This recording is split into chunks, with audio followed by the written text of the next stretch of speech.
جب سے ہوش سنبھالا ہے یہی سنتے آ رہے ہیں کہ فلسطین اور اسرائیل آپس میں لڑ رہے ہیں، لیکن آج تک معلوم نہیں ہوا کہ ان کی آپس میں لڑائی کس بات پر ہے اور کب سے ہے۔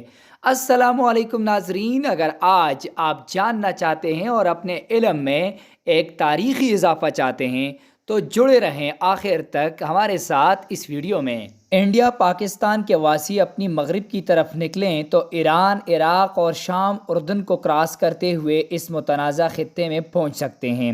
اس متنازع خطے پر پہلی جنگ عظیم تک دولت عثمانیہ کی حکومت تھی، لیکن پہلی جنگ عظیم جو 1914 سے 1918 تک لڑی گئی اس میں دولت عثمانیہ کو شکست ہوئی اور فلسطین برطانیہ کے زیر تسلط آیا۔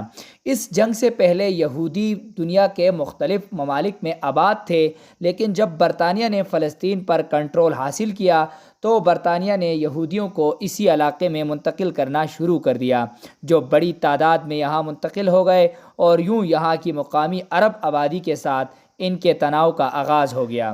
یورپ میں یہودیوں کے ساتھ پہلے ہی سے روا سلوک رکھا جا رہا تھا، لیکن جب 1939 میں دوسری جنگ عظیم شروع ہوئی تو جرمنی کے مشہور جارح مزاج سیاسی رہنما ہٹلر نے اس جنگ میں تقریباً 60 لاکھ یہودیوں کو باضابطہ طور پر قتل کروایا۔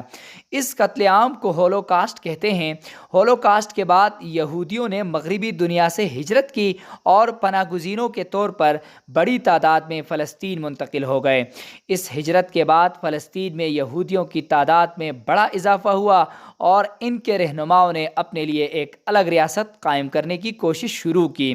برطانیہ بھی ان کی حمایت کر رہا تھا، لیکن پڑوسی ملک مصر، شام اور عراق وغیرہ اس ریاست کے قیام کے خلاف تھے۔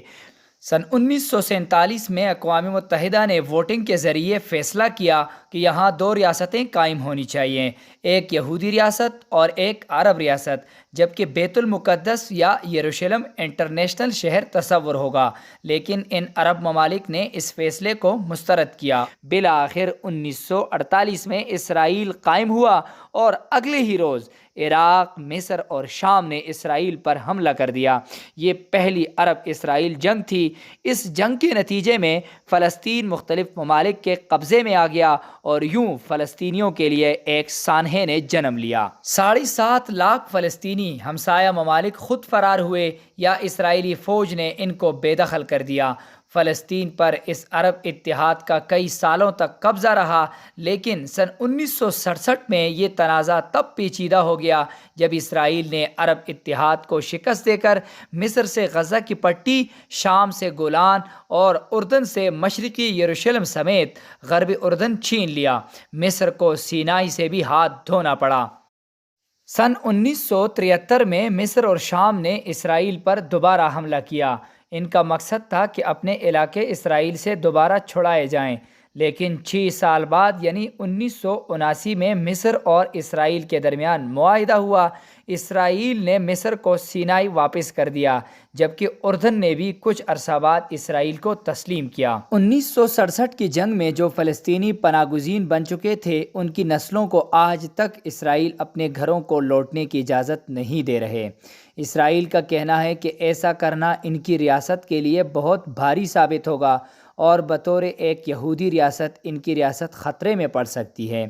اس وقت صورتحال یہ ہے کہ فلسطینی صرف 2 علاقوں میں آباد ہیں، جن میں سے ایک غربی اردن ہے جبکہ دوسرا غزہ کی پٹی ہے۔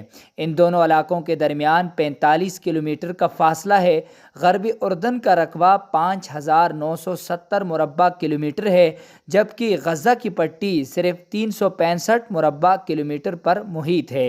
غربی اردن بیت المقدس اور اردن کے درمیان واقع ہے، جبکہ غزہ کی پٹی کی سرحد کا 7 کلومیٹر حصہ مصر سے ملتا ہے اور ایک جانب بحیرہ روم ہے۔ غزہ میں فلسطینی عسکریت پسند گروہ حماس کی حکومت ہے، جس نے اسرائیل سے کئی مرتبہ جنگ کی ہے۔ اسرائیل سختی سے غزہ کی سرحدوں کی نگرانی کرتے ہیں تاکہ حماس تک ہتھیار نہ پہنچیں۔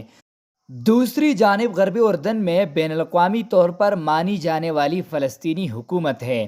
غربی اردن کہلانے والے اس چھوٹے سے علاقے میں 86% فلسطینی ہیں، جبکہ 14% لوگ اسرائیلی آباد کار ہیں، جو ایسی بستیوں میں رہتے ہیں جو عموماً ایک دوسرے سے فاصلے پر ہوتی ہیں۔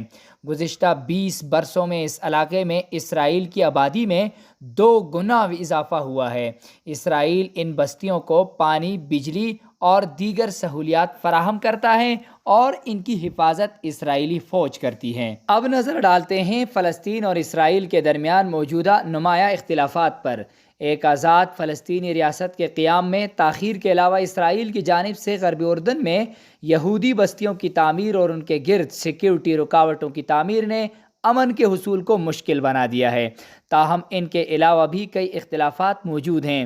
اسرائیل یروشلم پر مکمل دعویٰ کرتا ہے اور اس کا دعویٰ ہے کہ یہ اس کا دارالحکومت ہے، تاہم اس دعوے کو بین الاقوامی حمایت حاصل نہیں ہے۔ فلسطینی مشرقی یروشلم کو اپنا دارالحکومت بنانا چاہتے ہیں۔ فلسطینیوں کا مطالبہ ہے کہ ان کی مستقبل کی ریاست کی سرحدیں سن 1967 کی جنگ سے قبل کی حالت پر طے ہونی چاہیے، تاہم اسرائیل اس مطالبے کو تسلیم نہیں کرتا۔ ایک اختلاف یہ بھی ہے کہ اسرائیل نے سن 1967 کی جنگ کے بعد جن علاقوں پر قبضہ کیا وہاں غیر قانونی بستیاں تعمیر کی اور اب غربی اردن اور مشرقی یروشلم میں 5 لاکھ کے قریب یہودی بستے ہیں۔ ایک اور معاملہ فلسطینی تارکین وطن کا بھی ہے۔ فلسطین کا دعویٰ ہے کہ اس وقت دنیا بھر میں 1 کروڑ سے زیادہ فلسطینی موجود ہیں، جن میں سے نصف اقوام متحدہ کے ساتھ رجسٹرڈ ہیں۔ فلسطینیوں کا کہنا ہے کہ ان افراد کو اسرائیل واپس آنے کا حق حاصل ہے، جبکہ اسرائیل کا ماننا ہے کہ ایسا کرنے سے اس کی یہودی شناخت خطرے میں پڑ سکتی ہے۔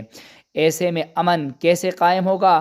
اس کے لیے دونوں جانب سے چند اقدامات ضروری ہوں گے۔ ان اقدامات کی بات کی جائے تو اسرائیل کو فلسطینیوں کی آزاد ریاست کا حق تسلیم کرنا ہوگا، غزہ کی پٹی کے محاصرہ ختم کرنا ہوگا اور مشرقی یروشلم اور غربی اردن میں رکاوٹیں ختم کرنی ہوں گی۔